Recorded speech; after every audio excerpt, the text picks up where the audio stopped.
Good morning students, welcome to the St. Angels online classes. We are working from home. Students, in the last video we have discussed about quantum mechanical model of atom. Now we will discuss about the orbital and quantum numbers.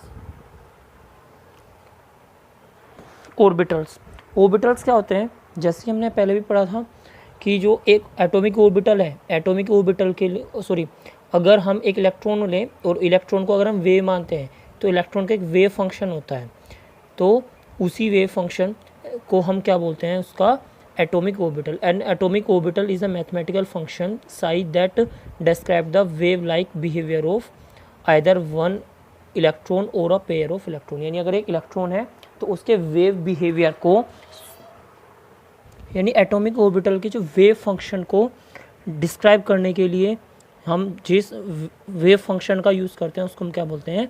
Orbital बोलते हैं. Orbital का वैसे तो कोई physical significance नहीं है, केवल mathematical है. यानी ऑर्बिटल का अपने आप में कोई फिजिकल सिग्निफिकेंस नहीं है, लेकिन जो साई स्क्वायर होता है, जो साई स्क्वायर पाई की अगर हम बात करें, पाई का कोई फिजिकल सिग्निफिकेंस नहीं है. यानी अगर हम कोई फिजिकल सिग्निफिकेंस की बात करें कि पाई क्या है तो कुछ नहीं है, लेकिन जो पाई स्क्वायर होता है, पाई स्क्वायर हमें क्या देता है?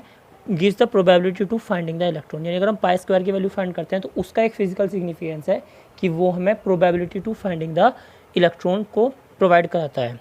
तो अगर हम अगर हम कहते हैं when an electron is describe by a wave function we say that electron occupies that orbital. यानी अगर हम कहते हैं कि इस इलेक्ट्रॉन का ये वेव फंक्शन है, इस इलेक्ट्रॉन का एक वेव फंक्शन है और उसका वेव फंक्शन ये है, तो हम कहेंगे कि इलेक्ट्रॉन ने एक ऑर्बिटल ऑक्यूपाई किया हुआ है. यानी हर एक इलेक्ट्रॉन के लिए एक ऑर्बिटल है. ऑर्बिटल क्या है? उसका एक वेव फंक्शन है. When an electron is described by a wave function, we say that electron occupies that orbital.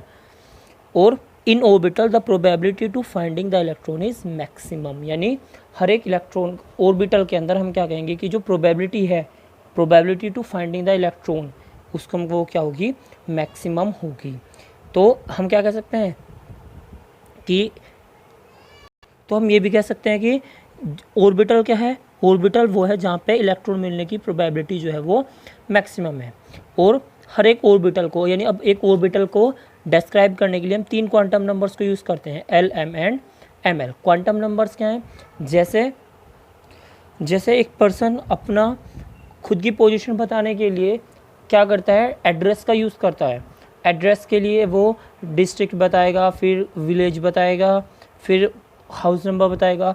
ऐसे ही क्या होता है? इलेक्ट्रॉन्स का एड्रेस कह सकते हैं हम क्या, कि वो क्वांटम नंबर है. यानी एक इलेक्ट्रॉन जो है वो किस ऑर्बिटल में है, एक इलेक्ट्रॉन ने किस ऑर्बिटल को ऑक्यूपाई किया हुआ है, ये बताने के लिए हम क्या यूज़ करते हैं? 3 क्वांटम नंबर्स को यूज़ करते हैं.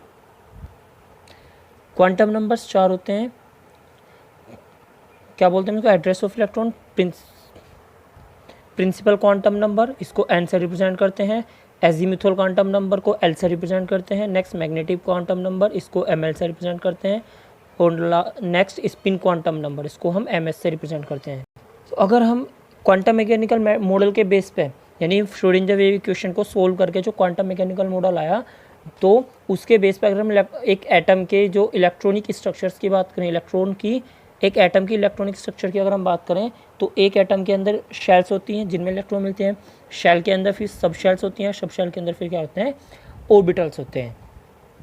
तो शेल जैसे first, second, third, fourth, fifth shell, इनको हम नाम भी देते हैं क्या? के, एल, एम, एन, ओ.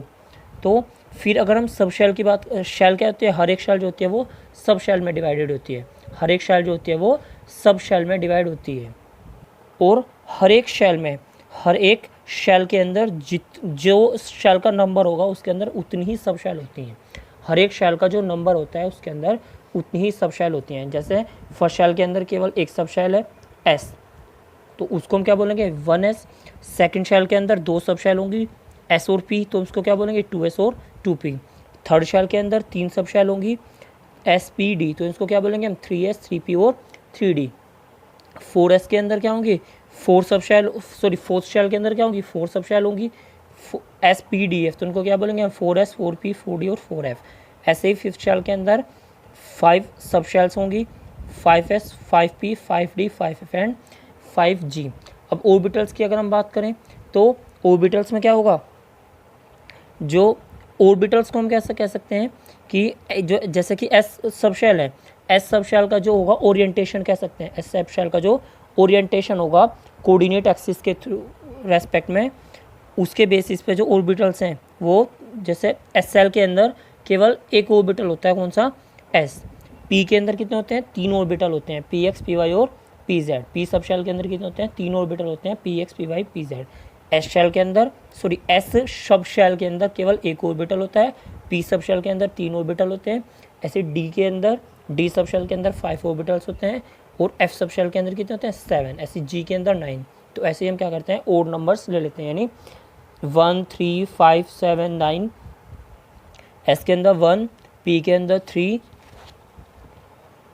डी के अंदर 5, एफ के अंदर 7 और जी के अंदर 9। और हर एक ऑर्बिटल जो है, each orbital, in each orbital only 2 electron can exist with anti parallel rotation. यानी एक, अगर हम एक ऑर्बिटल लेते हैं तो एक ऑर्बिटल के अंदर मैक्सिमम 2 इलेक्ट्रॉन एग्जिस्ट कर सकते हैं, और जो कैसे होंगे, एक दूसरे के एंटी पैरेलल होंगे।